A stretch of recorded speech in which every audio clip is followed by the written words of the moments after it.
ஆமென் அல்லேலூயா. உங்கள் யாவருக்கும் என்னுடைய அன்பின் வாழ்த்துக்கள். நீங்கள் யாவரும் சுகத்தோடும் ஆரோக்கியத்தோடும் நலத்தோடு இருக்க வேண்டும் என்று உங்களை வாழ்த்துகிறேன். நம் ஆண்டவராகிய தேவன் மோசே ஐயாவுக்கு சீனா மலையில் வர சொல்லி 10 கட்டளைகளை கொடுப்பாங்க. அதில் ஒரு கட்டளை கொலை செய்யாதிருப்பாயாக. 10 கட்டளையில் ஒரு கட்டளை கொலை செய்யாதிருப்பாயாக.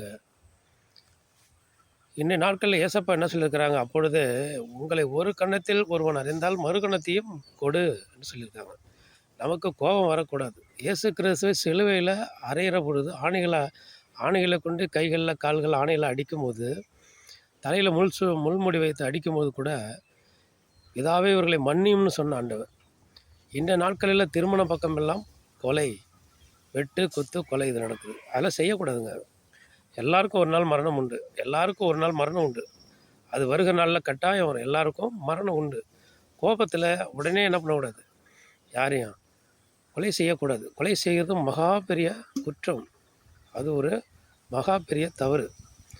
அதனால் பட்டயம் எடுத்தவன் பட்டயத்தால் மாளுவான்னு ஆண்டவரே சொல்லியிருக்காங்க.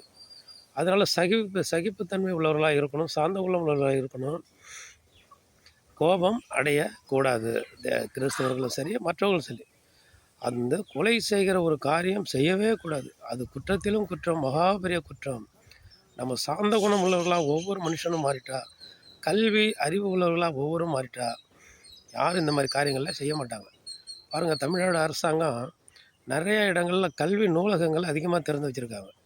நன்றாக எல்லா புத்தகங்களையும் படிக்கிற பொழுது அவர்களுக்கு இந்த மாதிரி செயல்களில் ஈடுபட மாட்டார்கள். ஆண்டவர் சொல்லியிருக்காங்க.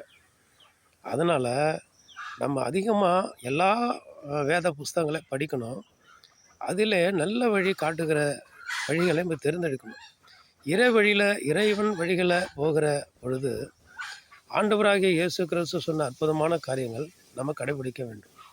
கொலை செய்யாதிருப்பாயாக என்கிற அந்த ஒரு வார்த்தையை கிறிஸ்தவத்தில் சொல்லப்பட்டிருக்கிறது. அதனால் அப்படியாப்பட்ட மூர்க்கமான பொல்லாத காரியங்களை செய்யவே கூடாது. நாம் எப்போதும் சார்ந்த குணமுள்ளவர்களா, இறைவனிடத்தில் வேண்டுதல் செய்கிறவர்களா, இப்போதும் அமைதியாக இருக்கிறவர்களா, அரசாங்க சட்ட திட்டங்களுக்கு அடங்கி இருக்கிறவர்களா இருக்க வேண்டும். அப்படி இருந்தால் ஆண்டவன் நம்ம மேலே நேசமும் பாசமும் அன்பும் உள்ளவராக இருப்பார். ஆமென் அல்லேலூயா.